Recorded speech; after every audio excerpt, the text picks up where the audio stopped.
Caution, you are about to enter the no-win zone. The Jesus Factor moves on to week number 2 today, and the Factor tackles fake news today, 25 minutes and out, much quicker. We got through the initial message, so now we're hard-hitting reporting on the sidelines as to what's going on with fake news. You have heard it said, but I say to you, wow, sounds like Jesus dealt with a lot of fake news. Who is God? Caution. This may blow your mind, so stay tuned. Let's get right into it as we get going. So we're going to start it off right here. Move right on. Okay, let's review a definition of the terms. First of all, we have a Jesus follower. That's a guy with no strings attached, no rules, no belief system. You can be a terrorist and follow Jesus. We talked about that in week 1. It doesn't matter what you are. A Jesus follower is not really committed. He could follow at a distance. He could move up close. He could do whatever. Now, once you become a Christian, that's a little deeper. That's where you decide to believe what Jesus said. So you see, it's kind of different. The Jesus follower is a guy who could be anybody, hasn't really committed to anything. He's kind of kicking the tires. A Christian says, you know what, I'm going to start believing it. Now today we're going to cover a few things that many Christians, so that's why I wanted to give you the definition here. Many Christians have struggled with. As a matter of fact, if you're not a Christian, this is a great message for you to come to. So if you're just visiting or somebody bribed you or somebody forwarded this thing to you and told you they take you out to eat for whatever reason, I mean, this could be the first time you stand up in your home and cheer and do what those goofy Christians do sometimes when you see them stand up or they raise their hands and you're going, what is going on? You may do this now because you're going to say, that's right, give it to them Christians. Now, if you are a Christian, you could be a little squeamish. So hopefully we won't jack you up too much. Let's go. Week 1 again, we talked about God is love, God is just. Week number 2, we're going to talk about truth. God is truth. Only God has the authority for actual truth. God is not truth. He's not fake news. But people often reflect the fake news of God and not the truth. So people get confused and they think God is fake news. So we're going to talk about that. Now, Jesus laid this on the line in his famous explanation of how to win friends and influence people. And he gave everybody a great reason not to be a Jesus follower. And he did this kind of often. Like every now and then, Jesus would go into some weird statement and everybody would say, that's it, I'm out. But we talked about it in that week 1. You can follow. If Jesus says something and you're out, you're out. No big deal. Here's one of them. Very narrow belief. This is what kind of torqued everybody. Jesus says, I am the way, the truth, and the life. Kind of like wow, you're the man, the myth, and the legend. Nobody comes to God except through me. Now, this is really narrow. Okay, so imagine all the other belief systems, and they had a ton of them. They're no good. See, this is what people accuse Christians of being narrow-minded. Well, we are kind of narrow-minded, okay, because this is so don't worry. If you're following, you can hear, because when you start seeing what is the way, the truth, and the life, it might be a little different than what you might thought, but that's what he said. So I guess this means that Jesus was calling himself God, so he didn't back away from the truth just to get followers. They loved the free food, they loved all the free meals, and they loved all the love and stuff, okay? But every now and then he'd throw a bomb out there, and some people would dissipate. So let's go on. It gets worse. Is this really the way, the truth, and the life? Many Christians believe that once you become a Christian, here it's time to change, right? Okay, I'm going to become a Christian. Here's what I need to do. I need to give up beer, certainly Jack Daniels. I guess I got to start going to church. I guess I'm supposed to go buy a Bible and carry it with me. Maybe I can tuck it under my left arm. I probably have to go get a suit, because people expect me to look a certain way. Now I got to start giving money. Boy, I can't swear anymore. You better watch that. I pretty much need to clean up my act. I need to be more holy, and I need to stop the nasty 9 and the dirty dozen. Holy smokes. No wonder nobody wants to become a Christian. Who wants to go through all that? What if that's not it? People don't like God because of people. It's not because of God, it's because of the people. We talked about that. Maybe the people are giving fake news. Well, what is a Christian? Is a Christian, remember the difference, right? Not a Christ follower. This is This is a Christian. This is a little deeper one. This is when you decide to believe what Jesus said. So once you decide to believe this, okay, now do you keep rules and regulations? Do you have some do's and don'ts? Is it really boring, no fun, hypocritical? And then you start asking yourself, the longer you become one of these Christians, you start saying, I wonder if that's a sin. And then you figure out, you go asking your pastor, or you go asking people, hey, do you think if I do that, is that a sin? And then, half say yes, half say no.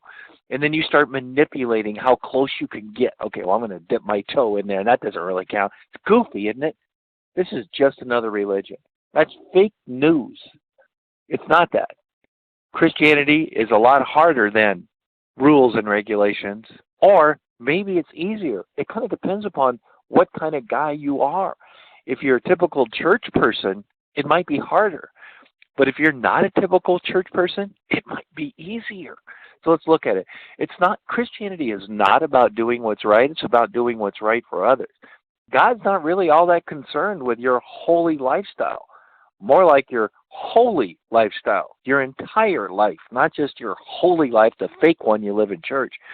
It's not really about you and God. It's about you and others. It's not about how many beers you have. It's about how many people you helped. Really? God does not want something from you. He wants something for you. It's not about rules. It's about relationship. The exact opposite of religion. Let's illustrate. Let's choose 3 really good people. Now, I came up with 3 really good people that I thought: Mother Teresa, Billy Graham, and Tim Tebow. Okay, listen, you don't think Tim Tebow belongs in that category? Okay, well, I think he's a pretty good guy. So it doesn't matter. You come up with your own 3 people. Maybe you put a bumper sticker on your refrigerator, right? These are people that you think have a holy lifestyle. None of them seem to do the nasty 9 or the dirty dozen. And religion means, we're going to try to please God by not doing things, right? Because Mother Teresa, Billy Graham, these guys don't do the things that I do. Now, let's compare these people to us. Do you think God is happier with Mother Teresa, Billy Graham, Tim Tebow, and all the stars of this Christian universe, right? Is God happier with those guys than he is with me? I mean, look at what I did yesterday. I mean, I swore. I had a 9-pack. I can't really go to church. I mean, the walls would fall in. Why does anyone go to church anyway? If I go, people just judge me. I'm not a Mother Teresa. I'm an SOB. I don't belong, I think that the church is like maybe a refrigerator where pious people go. I mean, I don't want to dress up and listen to some goofball tell me to live up to some silly requirements, and he probably doesn't do them either. These are all the arguments you hear, doesn't it? And so you think, wow, well, I'm sure God is happy with all the people who keep the rules. Really? Who's your daddy? Let's just find out. Now, there's a story in Luke 15 in the Bible where we have an older brother and a younger brother. The older brother is kind of like church people. He's kind of like the Tim Tebows of the world, or what we would think is the Tim Tebows. Now, we find out that Tim Tebow and Billy Graham and Mother Teresa are not really like this, but it's the point. Okay, here's the deal. It doesn't matter if they are like this. It's still the same. Church people, Christian people, whatever. Let's look at them first. This is the older brother. He worked hard. He was faithful. He was a good kid. He seemed to do everything his daddy wanted. And remember, these stories are not about really a physical daddy. They're actually about godly daddy, your heavenly Father. Jesus was famous at using illustrations for people. It's not really talking about an earthly dad. It's talking about the way God actually feels. So let's check it out. So the older brother was angry and he would not go in. His father came out and begged him. But he said, hey, all these years I've slaved for you and never once refused to do a single thing you told me to do. And in all that time, you never gave me even one young goat for a feast with my friends. Yet when this son of yours comes back after squandering your money on prostitutes, you celebrate by killing the fatted calf. Man, I go to church, I dress up, I try to not do the nasty 9 and the dirty dozen. I do all of this stuff for years, and what happens? You don't give me jack. Okay, but then the younger brother, what does he do? Okay, he really wants his dad to die. He comes to him and tells him, hey, Dad, I'm tired of waiting for you to die.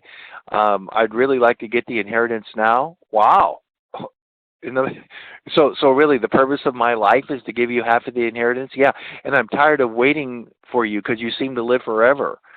So that's brutal, isn't it? When your son comes up and says, can you just give me the money now because I'm tired of waiting for you to kick off? He takes the inheritance early.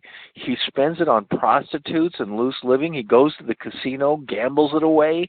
He's dirty. He smells like alcohol and pot. He practically sleeps with pigs. He's the opposite of Mother Teresa, Billy Graham, and Tim Tebow. He's the opposite of church people. He's the opposite of Christians. He even said he's not even worthy to be called a son. When he was rehearsing what he was going to say, he said, I'm not, he's trying to come back. And he lost all of his dad's money. And look at what happens. In Luke 15:20, he finally had enough. And look what it said. So he returned home to his father. And while he was still a long way off, that's a great phrase, because that's what you might be thinking, right? Are you still a long way off? Okay. So in other words, he doesn't wait till you're in the family. While he was still a long way off, his father saw him coming and said, I'm going to give it to him. No, filled with love and compassion, he ran to his son, embraced him, and kissed him. Wow. Well, so in other words, does God seem to love people who are the younger brother more than people who are the older brother? So if I'm Tim Tebow, Mother Teresa, maybe Billy Graham, are you telling me that God loves these dirtballs, goofballs? People who are hanging around the bar, they're watching Saturday Night Live. He likes them more than me, even though I try all this time. Wow, I'm doing everything, And you can see why sometimes people would get angry. Here's what God said. He said, you know what? He actually gets happier and he rejoices more over one guy like the younger brother than like 99 like the older brother. Wow. So does that mean that we're supposed to get kind of mad if we're the older brother? No, we're not supposed to get mad. And you can read the story and see what it is. You only get mad if you're into religion, if you're into rules. And if you're into religion and you're into rules, then you get mad. Now, that's a lot of church people. They shouldn't be like that. Okay, let's look at it again. Here's a trick question. Let's say you're kicking the tires, right?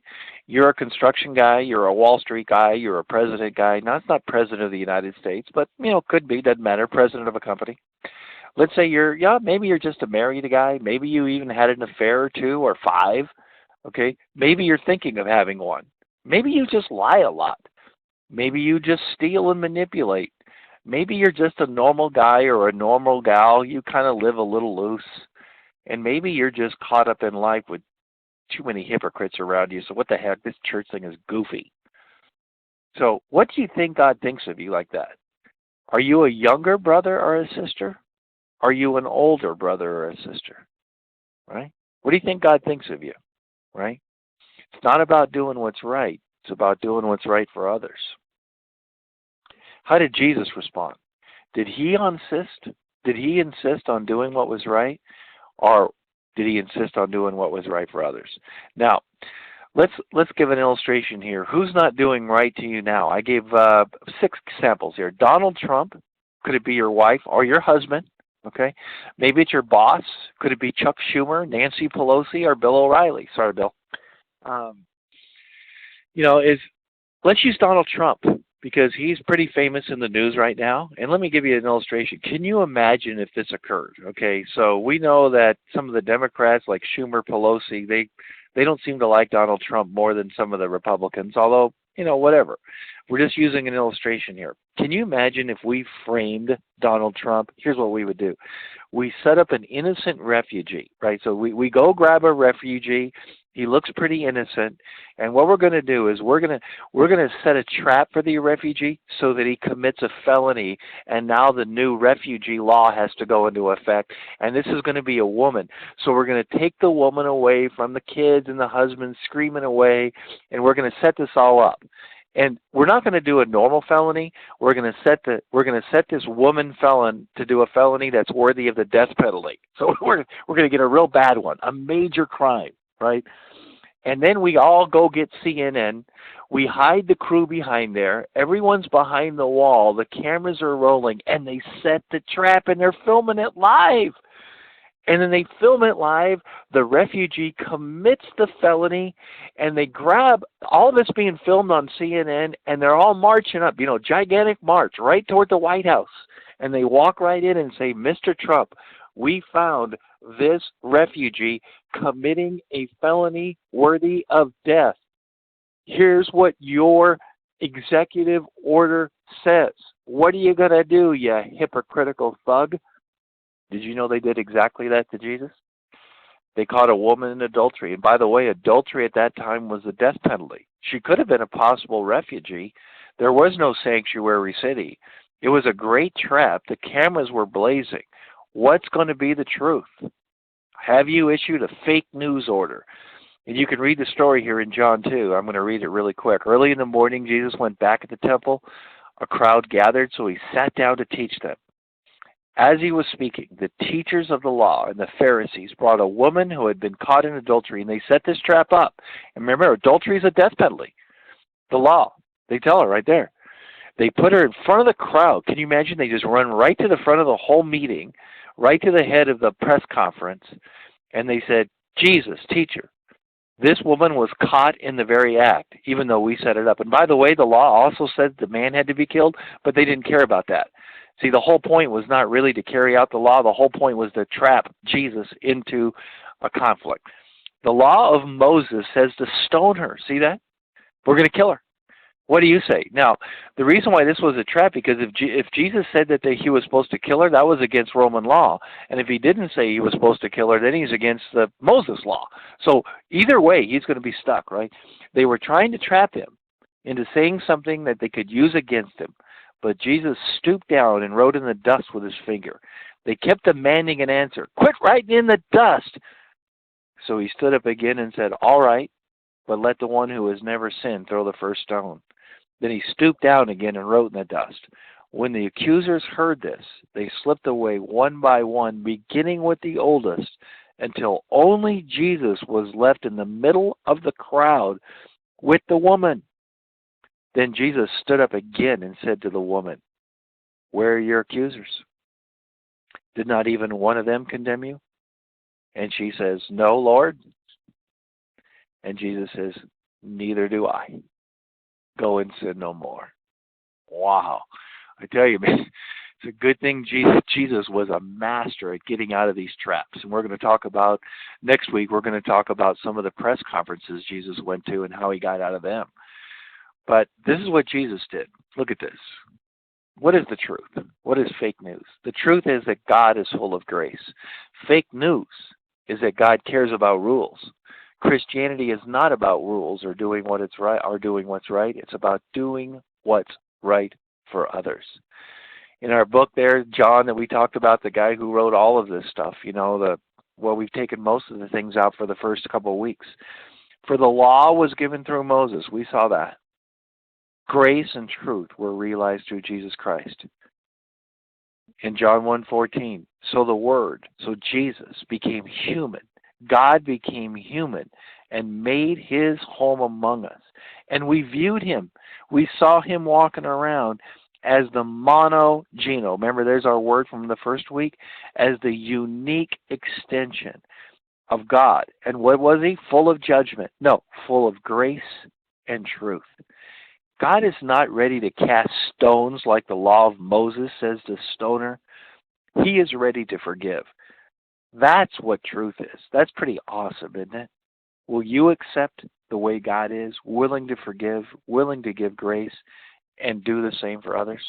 We'd love for you to do that. Thank you.